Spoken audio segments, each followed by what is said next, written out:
Hello, welcome to Pilot Math. My name is Jake, and today we're going to be going over how do I pick a helicopter flight school. So the first thing you're going to have to ask yourself is how am I paying? Now, there's a couple different ways people do this, but you can broadly break this down into three categories. So that's going to be savings, that's going to be loans, and that is going to be the GI Bill. Now, I don't know too much about the GI Bill as I don't qualify, but typically, if you answer GI Bill to save a bunch of money on flight school and have the military pay for it, you're going to want to go to a 141 course or school, and that's typically going to involve a college.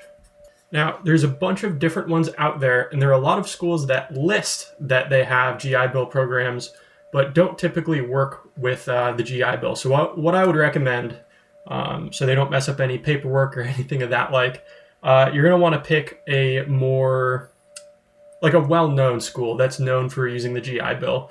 Now, just as a couple of examples, and I'm not recommending these schools, and I'm also not recommending these schools, they're just examples that I've heard. Leading Edge and Silverhawk are two pretty well-known schools that take the GI Bill. I would just recommend talking to people in your circle, people that have been in your shoes, and asking, which school did you go to?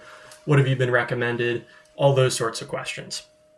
Now, if you're paying with loans or with savings, or maybe a combination of both, you're going to be looking at sort of two broad classifications of schools, and that's going to be Part 61 and Part 141. Now, what is Part 61? What is Part 141? Well, Part 61 and Part 141 are just sort of different ways the schools have structured their training programs. Part 141 schools need to have their entire training program and syllabus be approved by the FAA.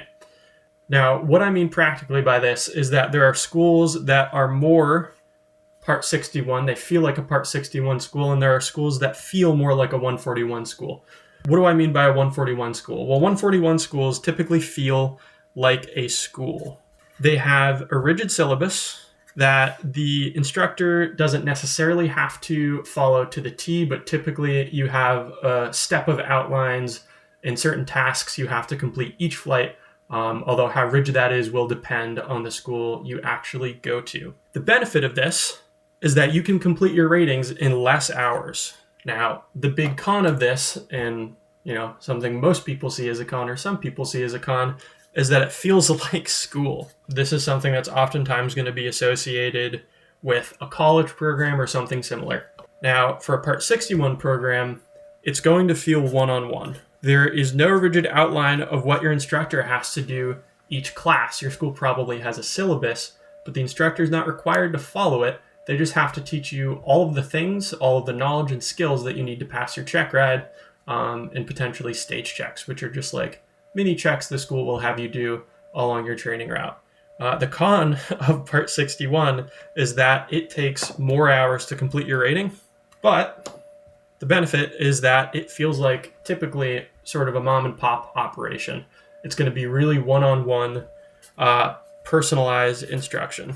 Now, an example of a sort of well-known Part 61 school, or a school that feels like it's a Part 61, is going to be Jerry Trimble Helicopters in Oregon. And then an example of what sort of a common 141 program is going to be is, again, something like Leading Edge or Silverhawk. And there's a bunch of them. You have Mauna Loa in Hawaii, there's Alyeska in Alaska. There's lots of sort of different locations and different schools you can go to, but something you should keep in mind is that if you choose a more remote location like Alaska or Hawaii, you're going to receive a different type of training, like, you're training in a different environment, but that's often going to cost more money. The cost of living is going to be higher. Groceries are going to be higher. This is all stuff you have to take into consideration. Now, how much? How much is this whole thing going to run me?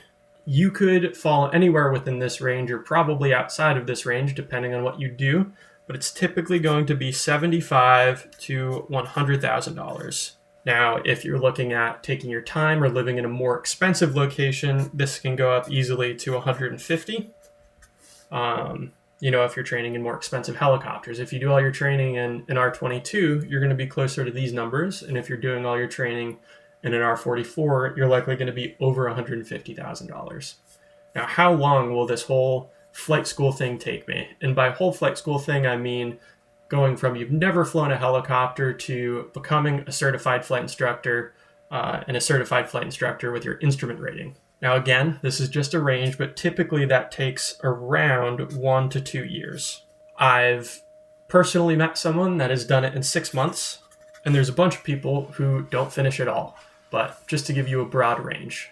Now, there's one more thing that I wanted to touch on, and that is if you get a good CFI at a bad school, you're probably going to have an okay time. But if you get a bad CFI at a good school, you're probably going to have a bad time as well.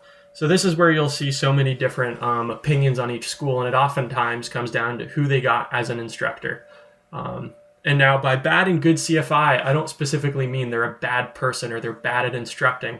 Sometimes the way you learn and the way you want to be taught doesn't necessarily match up with your instructor's teaching style. Something that people are oftentimes a little bit afraid to do, or they feel bad about doing, but something you very much so should do is change CFIs if you don't like your CFI.